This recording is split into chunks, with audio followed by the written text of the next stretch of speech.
السلام علیکم دوستو معاشرے میں انتہا پسندی دن بہ دن بڑھتی جا رہی ہے۔ اب اس کی بنیادیں اور جڑیں کہاں جا کے ملتی ہیں یہ ایک علیحدہ بحث ہے، لیکن بہت افسوس کے ساتھ کہنا پڑتا ہے کہ ہر گزرتے دن کے ساتھ ہمارے معاشرے میں انتہا پسندانہ رویہ اپنی جڑیں مضبوط کرتا جا رہا ہے۔ گو کہ ہم ہر طرف دیکھتے ہیں کہ تعلیمی ادارے کھل رہے ہیں، یونیورسٹیز کھل رہی ہیں،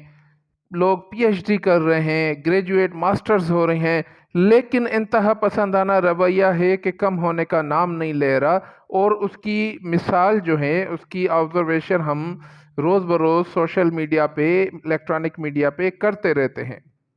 ابھی حال ہی میں جو واقعہ ہوا، کسی عورت نے جو عربی میں ایک لکھی ہوئی عبارت والا کپڑا پہنا ہوا تھا، اس پہ جو لوگوں نے ہنگامہ برپا کیا ہے اور اس بیچاری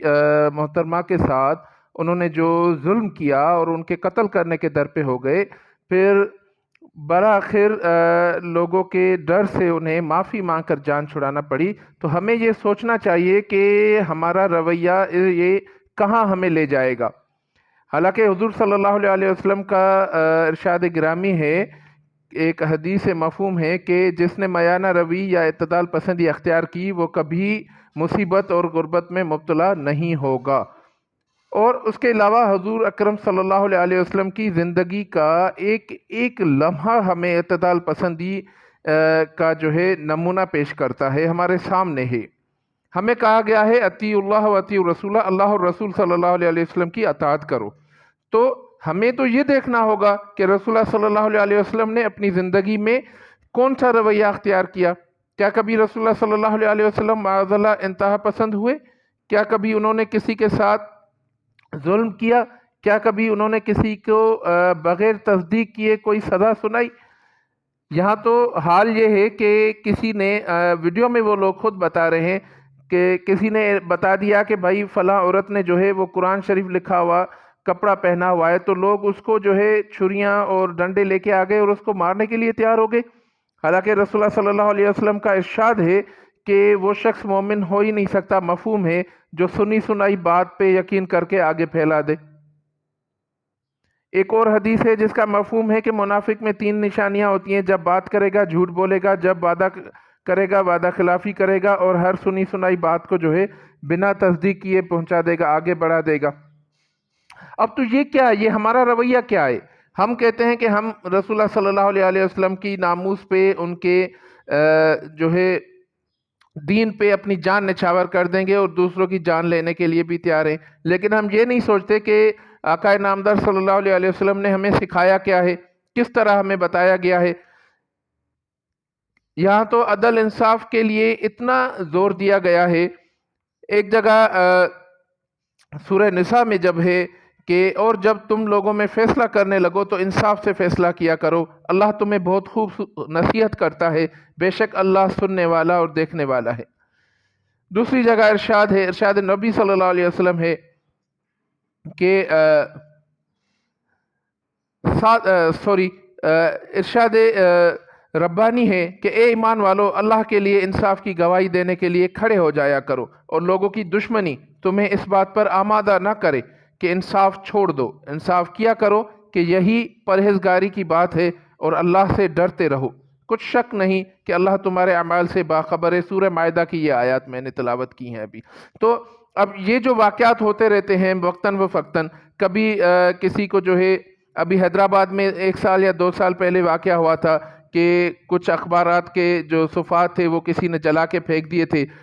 ہزاروں لوگ جو ہے اس کو قتل کرنے کے در پہ ہو گئے تھے، کچھ میں کوئی قرآنی آیت لکھی ہوئی تھی، بغیر تصدیق کیے کوئی بتا رہا تھا کہ میں نماز پڑھ کے نکل رہا تھا، مجھے پتا چلا تو میں بھی نعرہ تکبیر لگا کے پہنچ گیا وہاں پہ۔ بعد میں جب تحقیقات ہوئی تو پتا چلا کہ وہ بیچارہ ایک ان پڑھ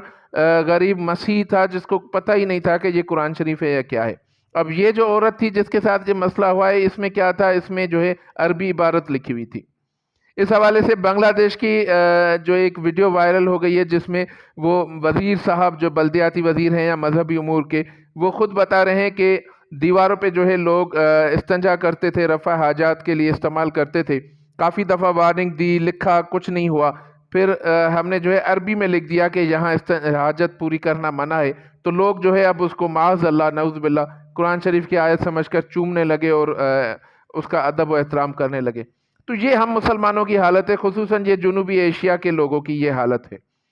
ہمارے یہاں بھی افسوس کی بات یہ ہے کہ جو انتہا پسندانہ طبقہ ہے وہ اپنے مذموم مقاصد کے لیے، اپنی مذہبی اور سیاسی دکان چمکانے کے لیے لوگوں کے ذہنوں میں جو ہے ان کی برین واشنگ کرتا ہے اور ان کو ایسے رویے اپنانے پہ مجبور کرتا ہے۔ ان کی دکان چلتی ہے، ان کی روزی روٹی ہے وہاں پہ۔ یہاں پہ اللہ تعالیٰ ہمیں انصاف کا حکم دے رہے ہیں، لیکن ہم جانتے بوجھتے بھی اس چیز کو چھپاتے ہیں اور لوگوں کو اکساتے ہیں تاکہ یہ جو ہے مذہبی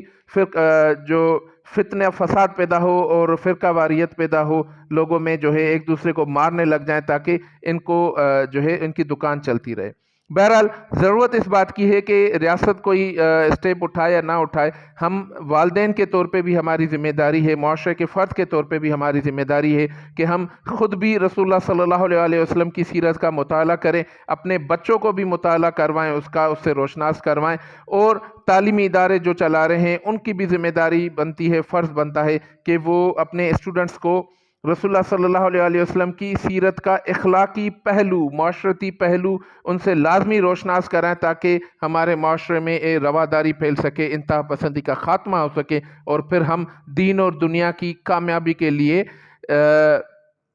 فوکس ہو کر محنت کر سکیں۔